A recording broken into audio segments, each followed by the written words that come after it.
Speaker from my party. ऐ मेरे वतन के लोगों, ज़रा आँख में भर लो पानी, जो शहीद हुए हैं उनकी ज़रा याद करो कुर्बानी। देश में थी दिवाली, वो खेल रहे थे होली, जब हम बैठे थे घरों में वो झेल रहे थे गोली। थे धन्य वो जवान वो अपने, थी धन्य वो उनकी जवानी, तुम भूल ना जाओ उनको, इसलिए सुनो ये कहानी।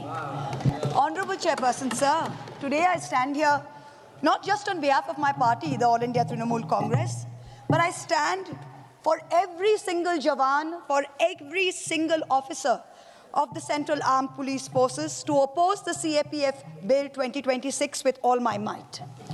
I speak for those CAPF officers who are killed in action and denied the tag of a martyr. This government insists on calling them operational casualties.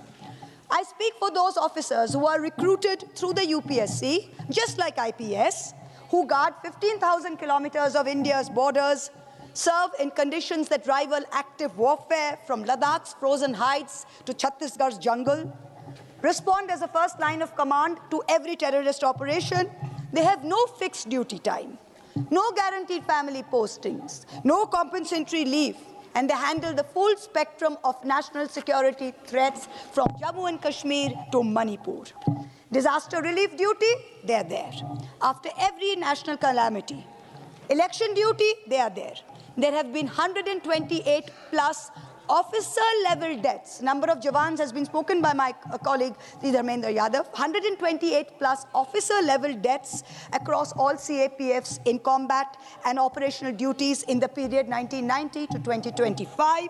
217 plus permanently disabled officers whose disability pensions now you're also taxing.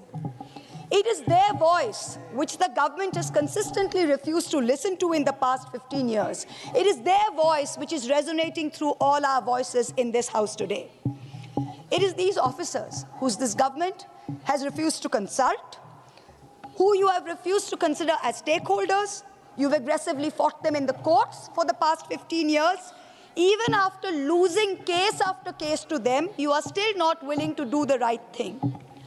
Let us understand first the history of the CAPF in India and where the problem lies, where the root of the problem is, and why the government is bringing in this bill now on the back of a Supreme Court judgment which they lost and a failed review petition which went against the MHA in February 26 and an upcoming contempt petition next week. We know most commonly of the 5 CAPFs, but actually there are 7 CAPFs.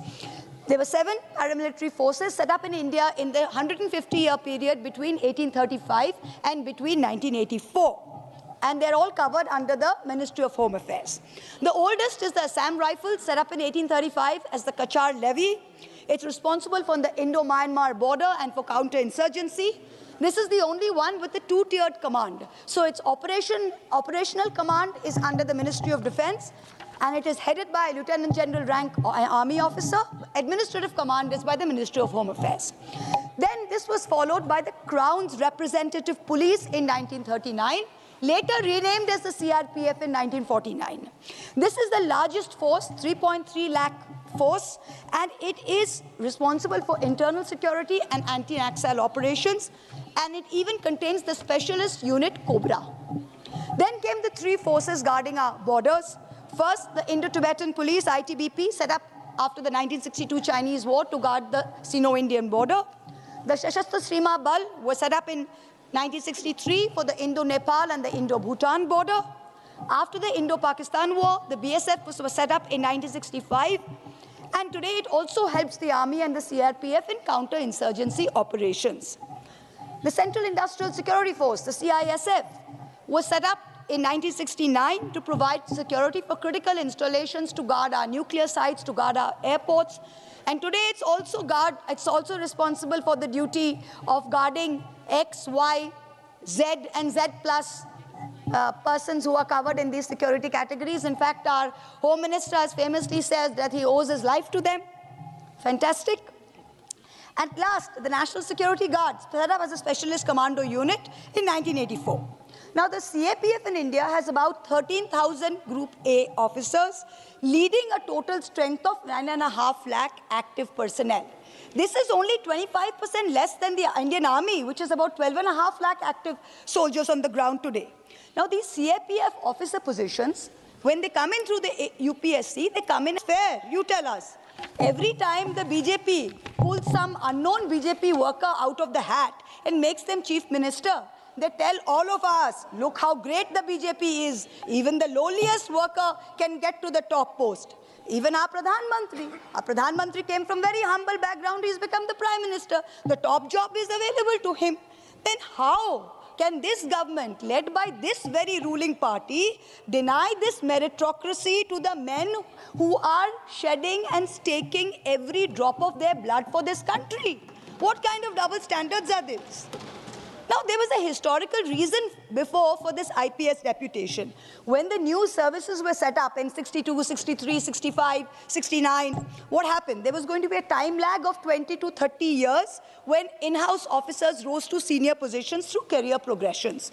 So, even then, when there was a shortage of cadre officers, they did not put down on paper there should be reservation for IPS. The IPS officer deputation was only meant to be a temporary stopgap arrangement. It was never meant to be a permanent hegemony over the forces. When you see Lalan Prasad Singh, ICS, he was Union Home Secretary. In 1970, what did Lalan Prasad Singh say? He said, finding avenues of promotion for officers of the IPS cannot be the overriding objective.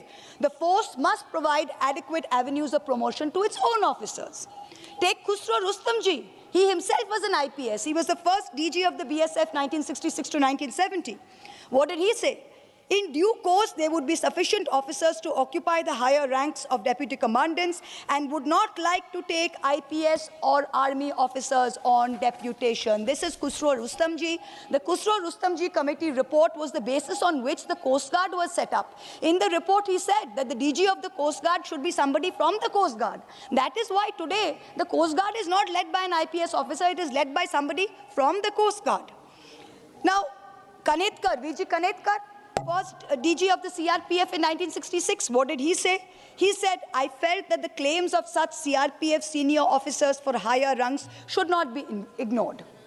Then we have the 7th Central Pay Commission report in 2015, mentions clearly, such Group A officers should get sufficient opportunity to man senior positions in the CAPF.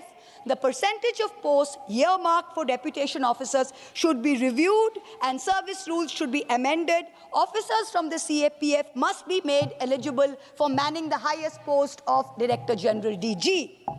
2018, it is the BJP government. There are 2 committee reports, both saying exactly the same thing. The first, there's an estimates committee report headed by Murli Manohar Joshi in March 2018. What does it say? It is surprising to note that even when these officers recruited by IPSC through open competition, and that too at officer level, the top position in CAPF are occupied by IPS officers. IPF officers, in spite of competence and efficiency, cannot have the advantage of expertise that the insider has. This is the truth. The harshest comments came from the report in December 2018 by the Parliamentary Standing Committee on Home Affairs, chaired by Mr. Chidambaram. Very, very stringent comments. What does it say? The CAPFs have come of age. However, neither short of experience nor short of numbers. No more than 25% posts should be reserved for officers coming on deputation, and there should be no reservation of posts of Director General in any CAPF, and officers of CAPF should be given equal opportunity to reach the topmost ranks. In spite of all these experts, in spite of all these reports, what does this government do? First, the central government even refused to recognize that the CAPF was an organized Group A service, which is commonly known as OGAS. They said, you're not an OGAS. CAPF officers went to the Delhi High Court. In 2015, the High Court ruled in their favor, and they said very clearly that the 5 CAPF, which is the CRPF, BSF, ITBP, SSB, and CISF, are definitely part of OGAS and entitled to 6th Pay Commission, non-functional financial upgradation. Government, what did it do? It didn't listen. It went to appeal in the Supreme Court. Supreme Court 2019, bench of Rohinton Nariman and M.R. Shah February 2019, upheld the Delhi High Court judgment and said that, told the government, please grant non-functional financial upgradation and regard them as organized Group A services. The court said the government is doing U-turns. What is applicable to all Group A central services must be applicable to CAPF. You cannot deny them. The 2019 order also said that start their career review immediately and finish by 30th June 2019. It gave a set deadline. After this, what happened? The cabinet met in July. Narendra Modi ji chaired the cabinet, met in July 2019 and said, all right, we'll pay you. They agreed to the financial part of it, which was the non-functional financial upgradation. But they did nothing about the cadre review and amending the service rules and stopping the deputation. They did nothing. Then in 2024, another batch of petitions were filed from BSF, CISF, other CAPFs, filed saying that you have been declared OGAS for all purposes, not just financial. So why are consequential steps like cadre review and restructuring not being done? Finally, on May 23rd, 2025, just listen to the saga. Listen to this 13-year saga. Sun lo ye kahani. Sabko sunna hai ye kahani. 13 years. May 23rd, 2025, Supreme Court bench of Justice Oak and Justice Bhuiya gave an order in favor of the CAPF. I have the order here, section 45. Says very clearly, amend the service recruitment rules with all consequential benefits after hearing CAPF officers within 6 months. Complete the cadre review, which was due in 2021, within 6 months. Phase out deputation posts up to IG, SAG level within 2 years. What does your government do? Does it listen? No. Immediately goes for a review petition. Who are you fighting? You're fighting the 13,000 officers who fight and die for our country. Is this the battle you should be picking? The MHA's review petition was dismissed by the Chief Justice in October. Chief Justice Surya Kant dismissed it. The judgment is final and binding. Yet, neither directive has been complied. A contempt petition has been filed against the MHA in January. Hearings were held in February and March. Additional Solicitor General of the Government of India stands up and says, no, we are considering legislative alternatives. Now, what is this great legislative alternative? These 4 pages I hold in my hand, this bill. This is the legislative alternative. It is not even worth the paper it is printed on. Do you know why? I'm going to read out clause 3. Clause 3 of this bill says, notwithstanding anything contained in any other law for the time being in force, any judgment, decree, or any order issued from time to time, the central government may, by notification, make rules to provide for the method, manner, and mode of recruitment, including promotion and deputation. And such rules shall provide for 50% of the posts to be filled by deputation in the rank of IG, minimum of 67% of the posts to be filled in deputation in the rank of ADG, and all the DG and the special DG posts shall be done by deputation. Now, I think the law ministry of this government has gone to sleep. You know, it's been a long winter. It's still not summer yet in Delhi. I think they're still hibernating. They need to come out of hibernation. Why? Because you are not even saying this in the actual act, in the bill which will become an act. You're not saying it. You are saying you will bring in rules. I think the Law Ministry has not even considered that on October 29, 2025, the Supreme Court gave a very big judgment. Justice Dipankar Datta and Justice Augustine George Massey gave a judgment which said that legislature cannot override court judgment. It can only cure defects forming its basis through valid amendments. So if it is settled principle in law that even an act cannot override a judgment, you are trying to bring in rules that will override a judgment. And not only a judgment that has withstood a review. That's the kind of judgment you're trying to bring in. So you are following a path that is morally reprehensible but legally fallacious. You're bound to be struck down in the court. The state is killing officer morale with structural stagnation, and then you're expecting battlefield excellence. Look at the numbers. 438 suicides among CAPF personnel in the last 3 years. That's nearly 150 suicides on average per year. 300% increase in fratricides in CAPF personnel in just 1 year, 24 to 25. 50% increase in resignations among CAPF personnel between 2014 and 2025. In the statement of objects and reasons in this bill, which is on the last page, you're saying, for ensuring close coordination between the union and the states for effective operational functioning, it is essential to maintain the existing system of deputation of the IPS in the CAPF. Now, with due respect, sir, this is completely false. Actually, this IPS deputation in the CAPF is being weaponized against the opposition during the time of election.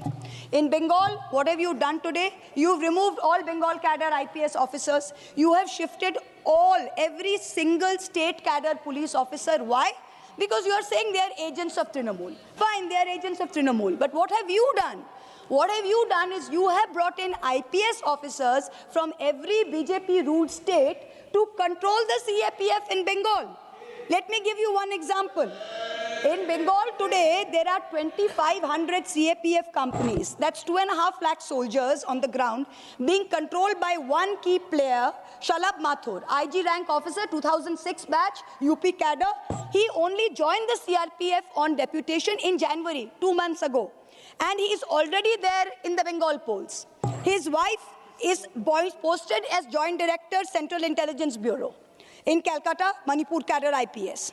Another backed up duo, Ashish Bharti, Swapna Meshram, both IPS DIGs, 2011 Bihar cadre, recently joined CRPF, posted to Bengal. Now, why suddenly post two husband-wife duos with no experience in Bengal, who have just joined CRPF? Make it brief, kindly conclude your time. I've got 1 minute more, sir.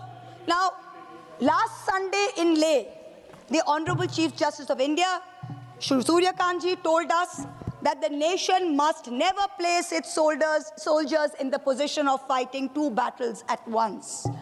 One at the frontier and another at home for what is lawfully theirs. This is the Chief Justice of India saying this. Now, instead of improving working conditions, improving equipment, improving food, improving acclimatization, pensions, making sure that their children get, when they are transferred, their children get admission into Kendriya Vidyalayas, what is the government doing? It is hell-bent on demoralizing and destroying the careers of 13,000 CAPF officers and the morale of the 10 lakh strong force they land. Please kindly. I have got 1 minute more, sir. I'm the only speaker, please. 1 minute more, sir. I have 1 minute more, sir. I have 1 minute more. The Home Minister knows he is wrong. Yesterday, he did not come to the Rajya Sabha. Today, his deputy has stood here to bring this bill into this house. We, the Trinamool Congress, are not going to sit back while you play political games over our brave forces. Please send this bill to a select committee to deliberate on it. India has one rallying call. Sir, one last line. India has one rallying call. Jai Jawan, Jai Kisan.